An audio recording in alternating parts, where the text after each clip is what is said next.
გაუქმებული სარეზერვო ფონდი და შემცირებული ხარჯები, ცვლილებები პრეზიდენტის ადმინისტრაციაში. სპეცოპერაციის დროს დაკავებულების სასამართლო პროცესი, მხარეთა განცხადებები. შავი ზღვის რეგიონში არსებული გამოწვევები და რუსეთის აგრესია, ნატოს საგარეო საქმეთა მინისტერიალი ბრიუსელში.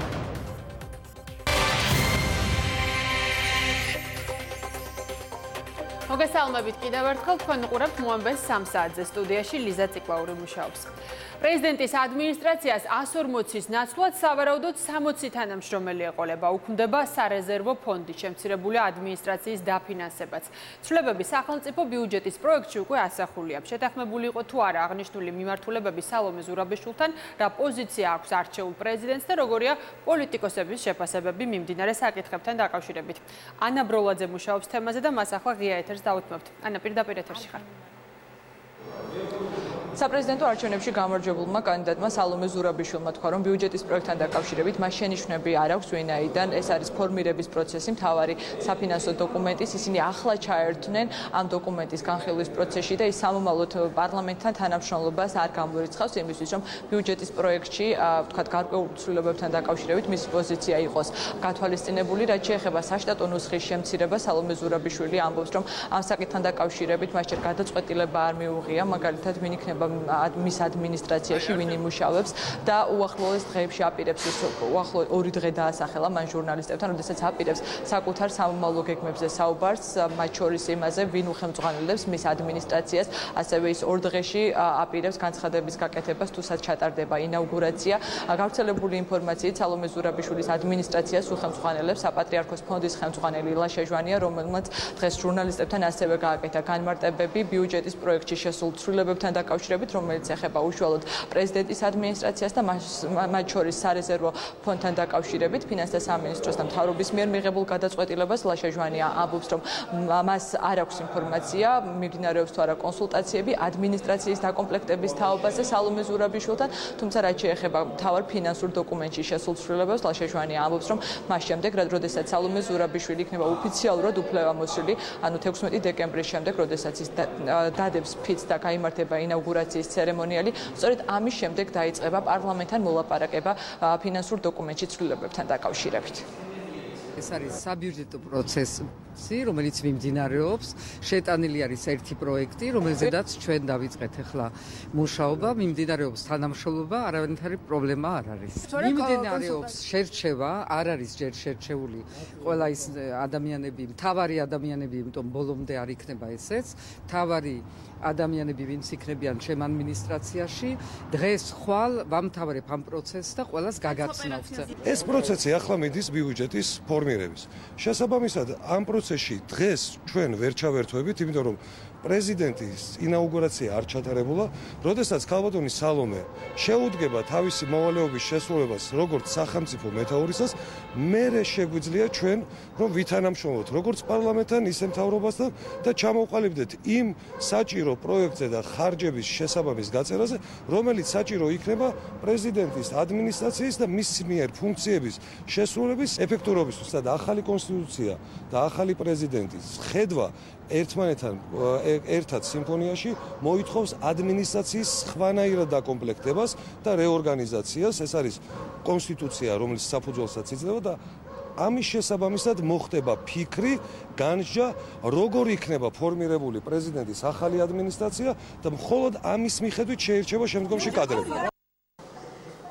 ბიუჯეტის საბოლოო პროექტში პრეზიდენტის სარეზერვო ფონდის 5 მილიონის განულებას გამოეხმაურა სულ ცოტა ხნის წინ ჯერ კიდევ მოქმედი ადმინისტრაციის ხელმძღვანელი გიორგი აბაშიშვილი, რომელმაც თქვა, რომ უპასუხისმგებლო გადაწყვეტილებაა ხელისუფლების მხრიდან, მთავრობამ ეს გადაწყვეტილება მიიღო პირველ და მეორე ტურებს შორის არჩევნების პერიოდში, ისე რომ კონსულტაცია არავისთან გაუვლია, არ უკითხავს მათ შორის მოქმედი ადმინისტრაციისთვის თუ რა ხარჯები არის საჭირო საპრეზიდენტო ადმინისტრაციის ფუნქციონირებისთვის. გიორგი აბაშიშვილმა თქვა, რომ მათ მათ შორის საშტატო ნუსხას ამტკიცებს პრეზიდენტის ადმინისტრაციის ხელმძღვანელი პრეზიდენტის მხრიდან დელეგირებული უფლებებიდან გამომდინარე და ეს საშტატო ნუსხა შეთანხმებულია ფინანსთა სამინისტროსთან, თუმცა აღსანიშნავია, რომ ბიუჯეტის იმ პროექტში, რომელიც უკვე საბოლოო დამუშავებული სახით წარმოადგინა ფინანსთა სამინისტროს საკანონმდებლო ორგანოში, 90 ადამიანით არის შემცირებული საშტატო ნუსხა 140-დან 60 ადამიანამდე და გიორგი აბაშიშვილი ამბობს, რომ ეს გადაწყვეტილებაც ისე მიიღო ფინანსთა სამინისტრომ, რომ ადმინისტრაციასთან არ ყოფილა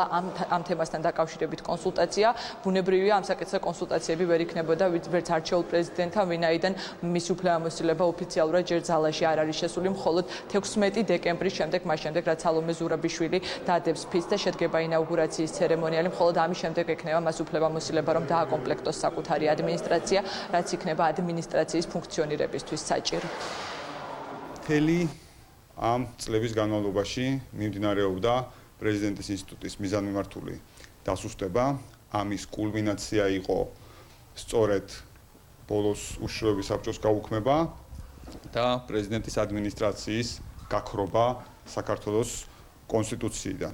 აი ეხლაც ამ წუთას დევს კანონის პროექტი პრეზიდენტის ადმინისტრაციაში პარლამენტთან შემოსული, სადაც პრეზიდენტს დამოუკიდებლად აღარ შეუძლია სახელმწიფო ჯილდო მიანიჭოს პირს, მან აუცილებლად ამის შესახებ უნდა კითხოს მთავრობას და საქართველოს პარლამენტს. ვის შეუძლია იმსჯელოს პრეზიდენტის უფლებამოსილებიდან გამომდინარე დაფინანსების რაოდენობაზე, გარდა იმისა, ვინც ამას ახორციელებს.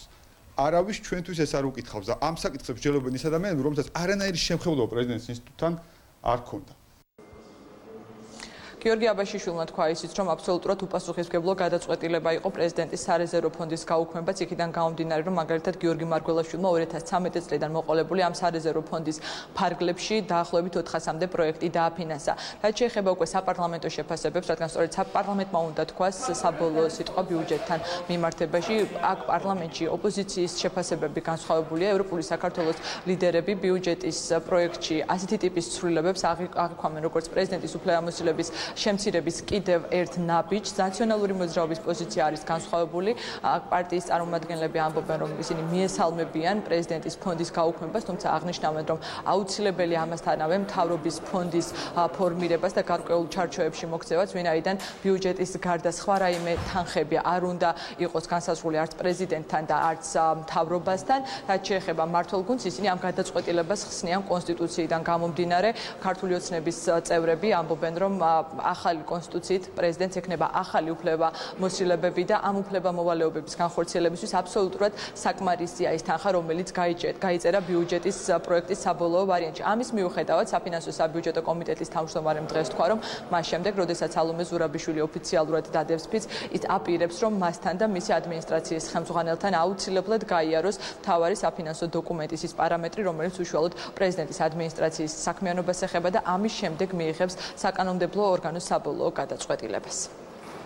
პრეზიდენტის ადმინისტრაციის დაფინანსების ასეთი მკვეთრი შემცირება, სარეზერვო ფონდის მთლიანად გაუქმება შესაძლებელია აიხსნას ქართული ოცნების ერთადერთი პოლიტიკური მოტივაციით. ახლადარჩეული პრეზიდენტი რეალურად იყოს მხოლოდ ნომინალური ფიგურა, რომელსაც არ ექნება არანაირი დამოუკიდებლობის გარანტია, არანაირი აქტივობები ქართული ოცნების პოლიტიკური ნებისგან დამოუკიდებლად და რომელიც ვერ შედგება როგორც დამოუკიდებელი ინსტიტუტი, რომელიც შეძლებდა საზოგადოებისთვის მნიშვნელოვანი სხვადასხვა პროექტების განხორციელებას და საკუთარი აქტივობების დაგეგმვას. არც პრეზიდენტს, არც პრემიერ-მინისტრს არ უნდა ქონდეს ისეთი განკარგვადი სახსრები, რომლის გაწევად შეიძლება პროგნოზირებულად ბიუჯეტიდან. თუ არა პროგნოზირებადი რამ ხდება და ამ შემთხვევაში საჭიროა რაღაც გადანახული ფული, ეს უნდა იყოს მხოლოდ მთავრობაში და მხოლოდ ამ მიზნით დასახარჯი, თუ არ მოხდა სტექიური უბედურება, ეს ფული უნდა დაბრუნდეს უკან. ჩვენ არ მიგვაჩნია არგუმენტი იმის საუბარზე, რომ შეიძლება რაღაც ინსტიტუტის დაკნინება იყოს, მაგრამ ასეთი ეჭვები მხოლოდ იმ შემთხვევაში გაჩნდება, თუ კი არ გადაიდგმება შემდეგი ნაბიჯი მთავრობის სარეზერვო ფონდის ხარჯვის, ასე ვთქვათ, შესამცირებლადაც და ასე ვთქვათ, მის რაღაც კალაპოტში მოსაქცევად. ახალი კონსტიტუციიდან გამომდინარე, ახლა ფუნქციები, რომელიც აქვს პრეზიდენტს არის შესაბამისობაში იმ დაფინანსებასთან, მაგრამ სანამ მივიღებთ საბოლოო გადაწყვეტილება როგორც კომიტეტში, ასევე სესიაზე ვაპირებ, რომ დამატებით კონსულტაციები გავიარო, როგორც ახალ არჩეულ პრეზიდენტთან, ასევე მისი ადმინისტრაციის ხელმძღვანელთან ბატონ ჟვანიასთან და ამის შემდეგ იქნება მიღებული საბოლოო გადაწყვეტილება ბიუჯეტთან დაკავშირებით. თუ არის შეკვეცილი უფლებამოსილება კონსტიტუციის მიხედვით და ესეა, შესაბამისად უნდა იყოს მორგებული ბიუჯეტი. არ შეიძლება ის საპრეზიდენტო მმართველობის დროინდელი ბიუჯეტის მოცულობები კონდეს დღევანდელ საპრეზიდენტო ინსტიტუტს, იმიტომ რომ გაცილებით განსხვავებული სტრუქტურაა და განსხვავებული ინსტიტუცია. დღეს ვაყალიბებთ თანამედროვე საპარლამენტო რესპუბლიკისთვის დამახასიათებელ საპრეზიდენტო ინსტიტუტს. ამაზე თუ მთელი საზოგადოება, მედია, პოლიტიკოსები კონცენტრირდება, ბევრად უფრო პროდუქტიული იქნება ამ ინსტიტუტის მშენებლობისთვის. ჩვენ ამ დრომდე არ მოგვისმენია ფინანსთა სამინისტროს განმარტება თუ რის ხარჯზე მოხდა ბიუჯეტის პროექტის დაკორექტირება პირველი მეორე მოსმენების შემდეგ. თავდაპირველ პროექტში ასახული იყო მათ შორის პრეზიდენტის სარეზერვო ფონდისთვის 5 მილიონიანი დაფინანსება. დღეს ეს თანხა ახალი საბოლოო პროექტით არის განოლებული. მათ შორის შემცირებულია საშტატო ნუსხა პრეზიდენტის ადმინისტრაციის მომავალი თანამშრომლების 90-ით, ანუ 140-დან 60 კაცამდე დაახლოებით 60%-ით, თუმცა ფინანსთა სამინისტროს გარდა საბოლოო სიტყვა უნდა თქვას, რა თქმა უნდა, საკანონმდებლო ორგანომ, რომელმაც დეკემბრის შუა რიცხვებისთვის უნდა დაამტკიცოს უკვე მომავალი წლის მთავარი ფინანსური დოკუმენტი. მადლობა ანა, ეს ანა ბროლაძე იყო. საათზე მეტია სასამართლოში აღკვეთი ღონისძიების შეფარდებაზე მსჯელობენ. საუბარია სპეცოპერაციის დროს დაკავებულ საქართველოს ერთ და უკრაინის რამდენიმე მოქალაქის საქმეზე. პროკურატურა დონბასის მებრძოლებისთვის პატიმრობის შეფარდებას ითხოვს. უცხო ქვეყნის დაკავებულმა მოქალაქეებმა სასამართლოს განუცხადეს, რომ ისინი უკანონო დაიყვანეს, არ განუმარტეს საკუთარი უფლებები და დნმ-ის ნიმუშები მათი თანხმობის გარეშე აიღეს. თეონა ხუბულა იმყოფება სასამართლოში, რომელსაც ახლა ღია ეთერს დავუთმობთ. თეონა, პირდაპირ ეთერში ხარ. ვიდრე გეტყოდით უშუალოდ სასამართლოს ხდომაზე და იმ პროცედურულ საკითხებზე, რაც ვერც საათზე მეტია, როგორც აღნიშნეთ, თბილისის საქალაქო სასამართლოში მიმდინარეობს.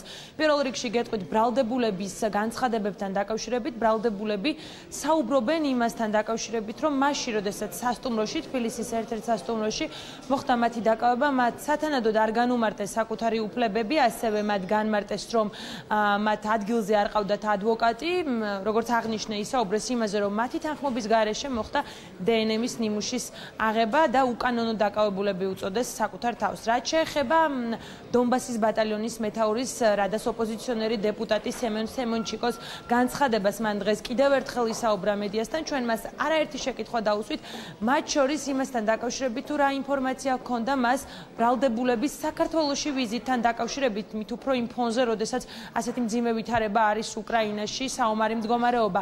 მან განმარტა ამასთან დაკავშირებით, რომ 2014-2015 წლებში ბრალდებულები იბრძოდნენ და თუ კი დღეს დადგება იმის საჭიროება, რომ ისინი უნდა იმყოფებოდნენ საკუთარ ქვეყანაში, მათ აუცილებლად გამოიძახებენ და ისინი აუცილებლად იქნებიან უკრაინაში. მანამდე კი ისინი მისი თქმით ტურისტული მიზნებისთვის იყვნენ საქართველოში და ეს იარაღები საქართველოს სახელმწიფო უსაფრთხოების სამსახურებმა მათ ჩაუდეს. მე დამარქვეს ბოევიკი, პოლიციის განყოფილებაში მითხრეს, რომ ბოევიკი და ტერორისტი ვარ. ადვოკატი არ გამომიყვეს, მითხრეს, რომ მხოლოდ სასამართლოში მეყოლებოდა. თხოვე კონსულის მოყვანა, მითხრეს, რომ კონსულს არ აქვს ტელეფონი. როცა სასტუმროში დაგვაკავეს, არც წარადგინეს საკუთარი თავი. უკანონოდ დნმ-ის ნიმუშები აიღეს. კერძოდ, ნერწვის ნიმუში აიღეს ჩემგან განყოფილებაში. როგორ შეიძლება მათ დაეგეგმათ რევოლუცია იმ ჟანგიანი იარაღით, რაც ქართულმა უსაფრთხოების სამსახურმა ჩაუდო. ჩვენ გვინდა საქართველო და უკრაინა მეგობრობდნენ და არ გვინდა რომ ბიჭებს ასეთი შთაბეჭდილება დარჩეთ ქვეყანაზე, სადაც სტუმრად ჩამოვიდნენ. მე არასდროს ქართულ პოლიტიკაში არ ვერეოდი. ვინც ამბობს, რომ მეც მიჭერდნენ, საძეგელი ადამიანი არის. ვინმე მომმართა, მე და ჩემი ცოლი სასტუმროში ვიყავით, ჩემთან არავინ მოვიდა. როდესაც უკრაინაში საომარი მდგომარეობა არის გამოცხადებული, რატომ ჩამოვიდნენ ეს მებრძოლები საქართველოში? უკრაინაში კიდე 10 წლეულები იქნება რთული ვითარება. ამ ბიჭებმა სამხედრო ვალი 2014 წელს მოიხადეს. ახლა თავისუფალი მოქალაქეები არიან. ჩამოვიდნენ დემოკრატიულ ქვეყანაში და თუ უკრაინას დაჭირდებიან და დაუძახებენ, ჩავლენ უკან. ახლა კი პოროშენკოს და სხვა საძეგლებს მიუმართავ. თავიანთი შვილები წაიყვანონ საბრძოლველად. ახლა კი რაც შეეხება სასამართლო პროცესზე მიმდინარე მოვლენებს, დღევანდელ სხდომაზე სასამართლომ უნდა იმსჯელოს ბრალდებულებისათვის აღკვეთი ღონისძიების შეფარდებაზე. პროკურატურამ დააყენა შუამდგომლობა, რათა დაკავებულებს შეეფარდოთ აღკვეთი ღონისძიების ყველაზე მძიმე ფორმა, ანუ პატიმრობა. დაცვის მხარე კი ითხოვს, რომ აღკვეთი ღონისძიების გარეშე დატოვონ ბრალდებულები, ალტერნატივის შემთხვევაში კი სასამართლოს თითოეულზე 5,000 ლარიან გირაოს თავაზობს. დაცვის მხარე აცხადებს, რომ ისინი ამ ეტაპზე, როგორც თავადაც აღნიშნეს სასამართლოს სხდომაზე, თავს ცნობენ უდანაშაულოდ და ამბობს, რომ საქმე არის ფალსიფიცირებული და მტკიცებულებები გაყალბებული. საქმის პროკურორმა კი სხდომის დაწყებამდე ჩვენთან განმარტა, რომ ადგილზე, სადაც მოხდა ბრალდებულების დაკავება თბილისის ერთ-ერთ სასტუმროში, აღმოჩენილი არის ცეცხლსასროლი იარაღები, საბრძოლო მასალები და დამატებით თუ რა სახის მტკიცებულებები არსებობს, პროკურორს ჩვენთან არ უსაუბრია, თუმცა ჩვენ მკითხეთ სავარაუდო მოტივთან დაკავშირებით, თუ რისთვის შეიძლებოდა ქონოდათ დაკავებულებს ამ რაოდენობის იარაღი და საბრძოლო მასალა, პროკურორმა გვიპასუხა, რომ ამასთან დაკავშირებით გამოძიება ამ ეტაპზე მიმდინარეობს. ბრალდების ხარის მიაშინა, რომ 7 ბრალდებულის მიმართ არსებობს აღკვეთი ღონისძიების გამოყენების როგორც ფორმალური, ასევე ფაქტობრივი საფუძვლები, კონკრეტულად კი არსებობს მათი მხრიდან მიმავლის საფრთხე, ახალი დანაშაულის ჩადენის საფრთხე და მტკიცებულებად მოპოვების ხელი შეშლის საფრთხე.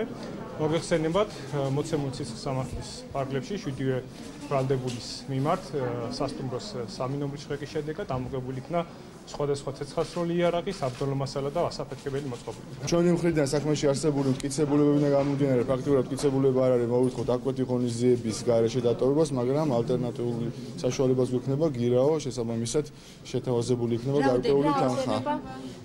აღნიშნულ რაოდენობას ჩვენ ალბათ 5,000 ლარით შევალთ, მაგრამ მის გადაწყვეტას სასამართლოს მივანდით. ამ წუთებში მცირე შესვენება არის სხდომაზე გამოცხადებული და უკვე მალე გახდება სასამართლოს გადაწყვეტილება დააკმაყოფილებს თუ არა ის მთავარი საგამოძიებო უწყების შუამდგომლობას პატიმრობის შებარდებასთან დაკავშირებით. მე კიდევ ერთხელ შეგახსენებთ, რომ უკრაინის 6 მოქალაქეს, რომლიდანაც ერთი არის ეთნიკურად ქართველი და საქართველოს ერთ მოქალაქეს ბრალად ედებათ 236 მუხლი, რაც გულისხმობს ცეცხლსასროლი იარაღის და საბრძოლო მასალების უკანონო შეძენა შენახვას. ბრალის დამტკიცების შემთხვევაში ბრალდებულებს 8-დან 11 წლამდე თავისუფლების აღკვეთა ემუქრებათ. კიდევ ერთხელ გეტყვით, რომ არც ერთი მათგანი წარდგენილ ბრალს არ აღიარებს. მადლობა თეონე, სასამართლოდან საუბრობდა თეონა ხუბულავა. ამ საქმესთან დაკავშირებით განცხადება გააკეთა შინაგან საქმეთა მინისტრმაც. გიორგი გახარიას თქმით, გამოძიება მიმდინარეობს მოტივის გამოსარკვევად, საუბარია ეჭვებზე და ეს გამოძიების პრეროგატივა. ეს არის ძალზედ საპასუხისმგებლო გამოძიება და ჩვენ აქ თითოეულ ნაბიჯს და სიტყვას ვზომავთ. რა თქმა უნდა, ასეთი ეჭვები არსებობს, მათივე განცხადებებიდან, რომლებიც მათ გააკეთეს, მათ შორის დაკითხვების დროსაც, მათივე ვიზიტებიდან სხვადასხვა აქციებზე, მათ შორის თბილისში, ასეთი ეჭვი არსებობს. მხოლოდ მე მინდა გითხრათ, რომ ეს დღეს მხოლოდ ეჭვია. დღეს გაქვს კონკრეტული სისხლის სამართლის საქმე, სადმე გვიყავს ეს გამოძიება ვნახავთ. კიდევ ერთხელ ვიმეორებ, ეს არის უცხო ქვეყნის მოქალაქეები, პირველი, მეორე ჩვენ აქედან გამომდინარე და გამომდინარე ძალზედ სენსიტიურობიდან ამ პოლიტიკური პროცესების, რომლებიც არჩევნებთან დაკავშირებით მიმდინარეობს, თითოეულ სიტყვას ძალიან ფრთხილად ვზომავთ. ბრიუსელში ნატოს საგარეო საქმეთა მინისტერიალი გაიხსნა დღეს ჩრდილოატლანტიკური საბჭოს შეხვედრა საქართველოსა და უკრაინის საგარეო საქმეთა მინისტრებთან შედგება. შავი ზღვის რეგიონში არსებული გამოწვევები და რუსეთის აგრესია ეს იქნება თემები, რომელზეც ალიანსი პარტნიორებთან ერთად ისაუბრებს და საქართველოსა და უკრაინას მხარდაჭერას გამოუცხადებს. გურამ როგავა დეტალებით ბრიუსელიდან ისაუბრებს. ნატოს საგარეო საქმეთა მინისტერიალზე დასასწრებად ბრიუსელში ჩამოვიდა ამერიკის შეერთებული შტატების სახელმწიფო მდივანი. მარშალის ფონდში მან სულ ცოტა ხნის წინ დაასრულა სიტყვით გამოსვლა, სადაც მაიკ პომპეომ ისაუბრა საერთაშორისო გამოწვევებზე, მათ შორის რუსეთის აგრესიაზე საქართველოსა და უკრაინის კონტექსტშიც. მან აღნიშნა, რომ ამერიკის შეერთებული შტატების მისიაა დაეხმაროს მეგობრებს. მან წარმოადგინა დღეს დონალდ ტრამპის ხედვა, თუ როგორი უნდა იყოს ამერიკის როლის საერთაშორისო უსაფრთხოების გამტკიცებაში. რუსეთმა ეჭქვეშ დააყენა დასავლური ფასეულობები, თავისუფლება და საერთაშორისო თანამშრომლობა. მან ეს გააკეთა ოპოზიციური ხმების ჩახშობით. ის შეიჭრა სუვერენული ქვეყნების საქართველოს და უკრაინის ტერიტორიაზე. მოსკოვმა ნერვულ პარალიტიკური შხამი გამოიყენა სხვა ქვეყნის მიწაზე და ეს აქ ევროპაში მოხდა. ეს არის იმ კონვენციის დარღვევა, რომელსაც რუსეთი თავადაც აწერს ხელს.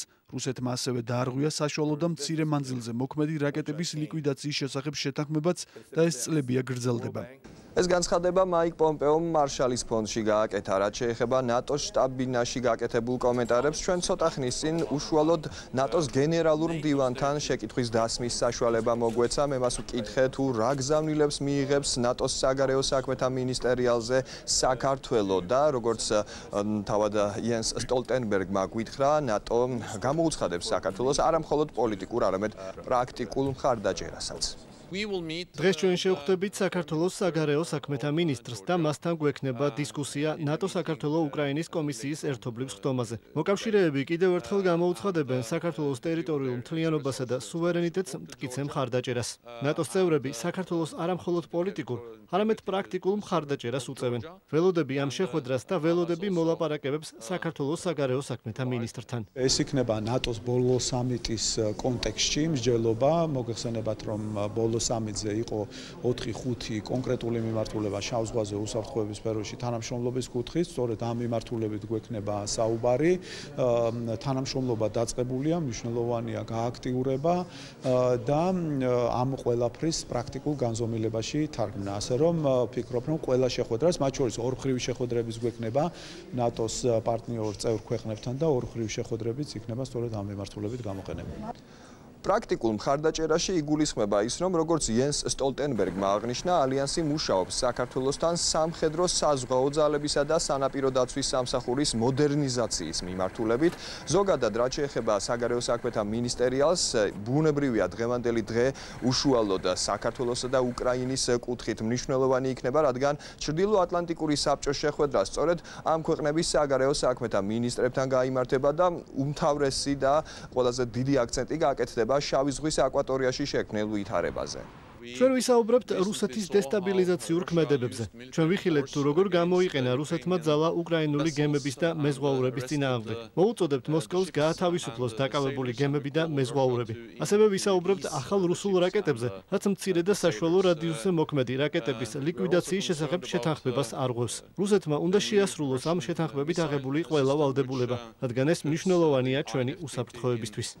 ჩრდილოატლანტიკური საბჭოს შეხვედრა საქართველოსა და უკრაინის საგარეო საქმეთა მინისტრებთან დაახლოებით 2 საათში დაიწყება. მანამდე კი დაგეგმილია დავით ზალკალიანის ორმხრივი შეხვედრები და მინისტერიალის ფარგლებში ასევე გეგმავს, რომ პირადად შეხვდეს ნატოს გენერალურ მდივანს იენს სტოლტენბერგს.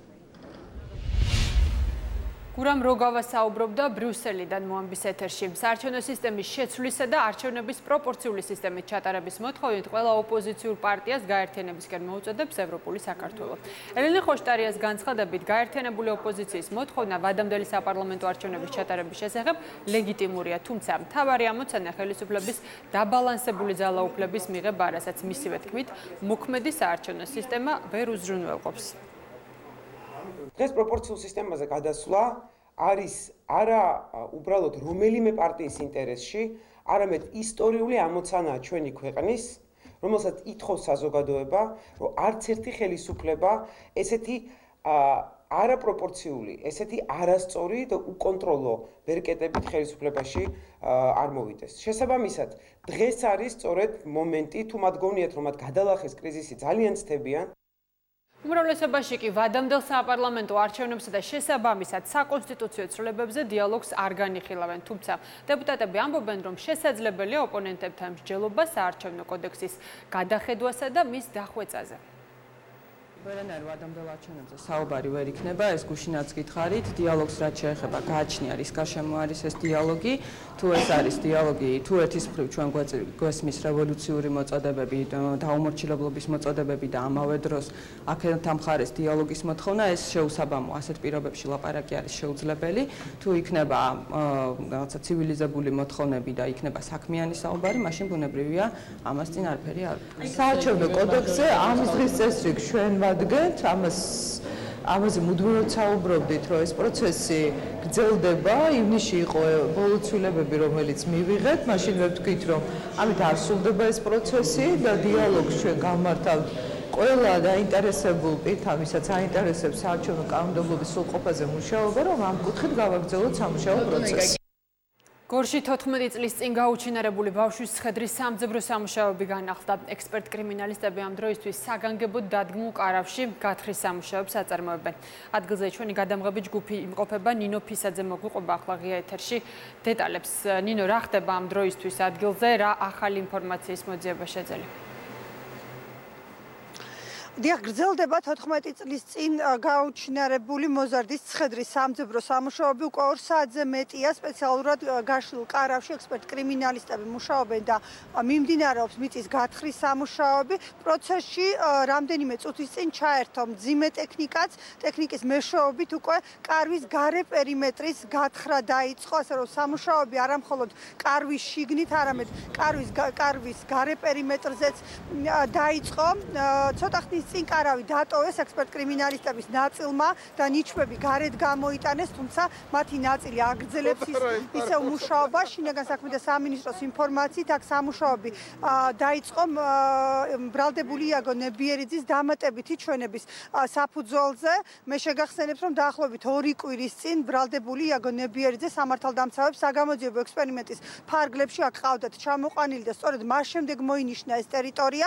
აქ ჩატარდა გეოსკანირებაც და სწორედ სკანირებიდან მიღებული შედეგების საფუძველზე, როგორც ჩვენ გვაქვს ინფორმაცია, 3 ლოკაცია მონიშნული და ეხლა გათხრის სამუშაოები სწორედ ამ 3 ადგილზე მიმდინარეობს. აქ ოჯახის წევრებიც 14 წლის წინ გაუჩინარებული მოზარდის ოჯახის წევრებიც იმყოფებოდნენ, თუმცა მათ კომენტარი არ გაუკეთებიათ. პირად საუბრებში ისინი ამბობენ, რომ არანაირი დამატებითი ინფორმაცია საგამოძიებო პროცესთან დაკავშირებით არ აქვთ. მადლობა ნინო ფისაძე გორიდან პირდაპირ ეთერში საუბრობდა. ნინო, წმინდაში მომხდარ მკვლელობაში ბრალდებულის სახლი თანასოფლელებმა გადაწვეს. დაახლოებით 300-მდე ადამიანმა მკვლელობაში ბრალდებულის ავტომანქანებსაც წაუკიდეს ცეცხლი. მომხდარ შინაგან საქმეთა სამინისტროს სისხლის სამართლის კოდექსის 187 მუხლის მეორე ნაწილით იძიებს, რაც სხვისი ნივთის დაზიანება განადგურებას გულისხმობს. ფოკაში სოფლის ცენტრში 3 დეკემბერს 23 წლის მამაკაცი, როგორც ადგილობრივები ამბობენ, თანასოფლელმა მოკლა. პოლიციამ განზრახ მკვლელობაში ბრალდებული მომხდარიდან 1 საათში დააკავა.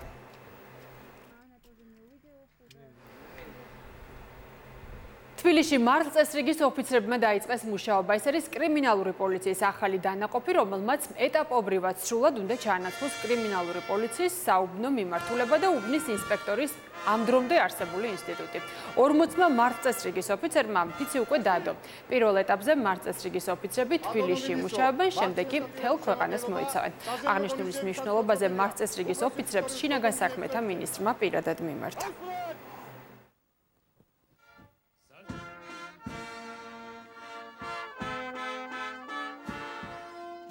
მართლწესრიგის ოფიცერი არის თანამედროვე მიდგომების ყველაზე მაღალი საფეხური საპოლიციო მომსახურებაში.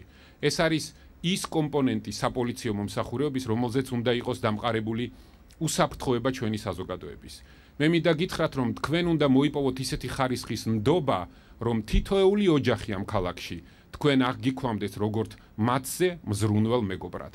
ეს არის უდიდესი ღირსება, ეს არის უდიდესი მსახურება და მინდა გისურვოთ ამ თქვენს პირველ ნაბიჯებში წარმატება. თავარი მიზანია დავიცვათ ჩვენი მოსახლეობა და კარგად გვესმის, რამდენად მნიშვნელოვანია თუ კი ნდობა გააჩნია საზოგადოების წევრებს პოლიციის მიმართ. აუცილებელია სამართალდამცავი უწყებები უფრო და უფრო გაძლიერდნენ და ორიენტირებული იყვნენ პრევენციულ ღონისძიებებზე და ყურადღება გამახვილდეს სხვადასხვა დანაშაულებრივ ქმედებაზე დროულ რეაგირებაზე. ასევე აუცილებელია პრობლემის მოგვარებასთან ერთად მხედველობაში მივიღოთ არა მხოლოდ სამართალდამცავი ორგანოების და მართლწესრიგის ოფიცრების ჩართულობა, ასევე სხვა დაინტერესებული პირების ჩართულობაც. თქვენ ხართ პირველი ხიდი, რომ აღმოფხრათ ნაპრალი იმ პრობლემებისა, რაც შეიძლება არსებობდეს საზოგადოებაში.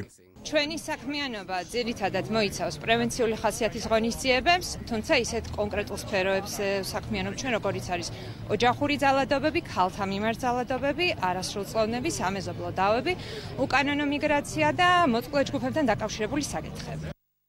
ეგრეთ წოდებული სააფთიაქო ნარკომანიის საქმეზე დიდი ოდენობით ქრთამის აღებაში დახმარების ფაქტზე ერთი პირი დააკავა სახელმწიფო უსაფრთხოების სამსახურმა. ის შპს რეგიონული ჯანდაცვის ცენტრის დირექტორის მოადგილეა. გამოძიებამ დაადგინა, რომ თბილისსა და გორში მდებარე აფთიაქებში უკონტროლოდ ხორციელდებოდა ფსიქოტროპული საშუალებების რეალიზაცია. აღნიშნული აფთიაქების დირექტორები და ფაქტობრივი მფლობელები მატერიალური სარგებლის მიღების მიზნით უნებართვოდ შესაბამისი რეცეპტის გარეშე ახდენდნენ მედიკამენტების რეალიზაციას, რითიც დიდი ოდენობით შემოსავალს იღებდნენ. გამოძიებამ დაადგინა, რომ თბილისსა და გორში მდებარე აფთიაქებში უკონტროლოდ ხორციელდებოდა ფსიქოტროპული საშუალებების რეალიზაცია. აღნიშნული აფთიაქების დირექტორები და ფაქტობრივი მფლობელები მატერიალური სარგებლის მიღების მიზნით უნებართვოდ და სანებართო პირობების უხეში დარღვევით შესაბამისი რეცეპტის გარეშე ახდენდნენ ფსიქოტროპული და სპეციალურ კონტროლს დაქვემდებარებული მედიკამენტების რეალიზაციას, რითიც დიდი ოდენობით შემოსავალს იღებდნენ. დასაქმების ერთდღიანი ფორუმი გაიმართება 7 დეკემბერს თელავის ისტორიულ მუზეუმში. მიმდინარე წელს ეს ქვეყნის მასშტაბით მე-12 ღონისძიება და აღმოსავლეთ საქართველოს მოიცავს. დასაქმების ფორუმში ჩართვის სურვილი უკვე 30-ზე მეტმა მსხვილმა კომპანიამ გამოთქვა. დამსაქმებლების შრომის ბაზარზე აქტიურ ვაკანსიებს წარმოადგენენ. კერძო სექტორი დამსწრეებს თავისუფალ სამუშაო ადგილებს, მომსახურების, გაყიდვების, სამშენებლო, ტურიზმის, საბანკო და სადაზღვეო სფეროებიდან გააცნობენ. გაიმართება დასაქმების ფორუმი. რიგით მე-12 ფორუმი, კერძოდ კახეთში, თელავში, რომელიც მოიცავს მთლიანად აღმოსავლეთ საქართველოს, ნებისმიერ მოქალაქეს შეუძლია გამოცხადდეს სასურველი პროფესია, სასურველი მიმართულება აირჩიოს, ჩვენი სააგენტოს თავაზობს ერთიანი სივრცის, კომფორტის შექმნას, ბიზნეს სექტორთან კავშირს და სასურველი სამსახურის პოვნის შესაძლებლობას.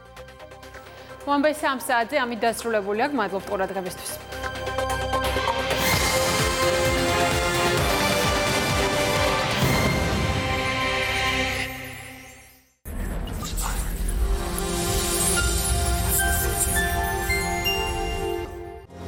მე ვარ სოფო მთიულიშვილი და ეს ახალი კვირა.